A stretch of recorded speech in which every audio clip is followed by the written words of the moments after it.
देश के लिए जान देने वाले सबसे कम उम्र के क्रांतिकारी। इतिहासकारों के अनुसार वो स्वतंत्रता संग्राम में अपने प्राण न्यौछावर करने वाले सबसे कम उम्र के क्रांतिकारी थे बाजी राउत। बाजी राउत का जन्म ओडिशा के ढेंकनाल में 1926 एक नाविक परिवार में हुआ था। बचपन में ही उनके पिता का देहांत हो गया था। इनकी माता ने ही इन्हें पाल पोस कर बड़ा किया। रोजी रोटी के लिए वो आसपास के घरों में काम करती या फिर खेतों में मजदूरी करती थीं।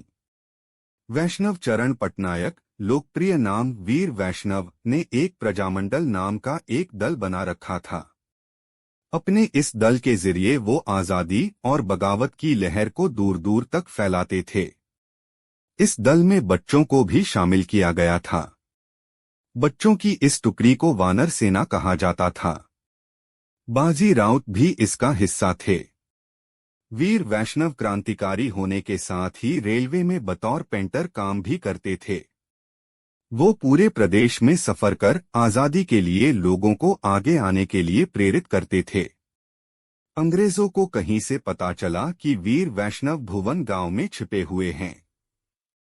ब्रिटिश सैनिकों ने तुरंत दबिश दी, लेकिन वीर वैष्णव वहां से भागने में कामयाब रहे। सैनिकों ने गांव वालों को खूब प्रताड़ित किया, लेकिन किसी ने मुंह नहीं खोला। इसी बीच सैनिकों को पता चला कि वीर वैष्णव ब्राह्मणी नदी को पार भाग गए हैं। उनका पीछा करते हुए वो नीलकांतपुर घाट पर पहुंचे। 10 अक्टूबर 1938 का दिन था और इस दिन रात को पहरा देने की बारी बाजी राउत की थी। अंग्रेजी सैनिकों ने उनसे नदी पार करवाने को कहा, लेकिन बाजी राउत ने ऐसा करने से इनकार कर दिया। बार बार आदेश देने के बाद जब बाजी राउत टस से मस नहीं हुए तो अंग्रेजों ने बंदूक के बट से उन्हें मारना शुरू कर दिया। वो घायल अवस्था में चिल्लाने लगे ताकि गांव वालों को पता चल जाए, लेकिन जब तक गांव वाले आते अनहोनी हो चुकी थी। क्रूर अंग्रेजों ने उन पर गोली चला दी और इससे उनकी वीरोचित मृत्यु हो गई। गोली की आवाज सुन तेजी से गांव वाले आए। वो बहुत ही गुस्से में थे। उन्हें आता देख अंग्रेज बाजी राउत की नाव लेकर भाग खड़े हुए।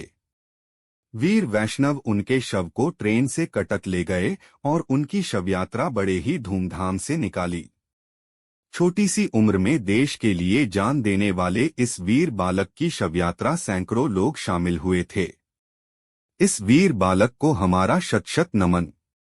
जय हिंद, भातर माता की जय।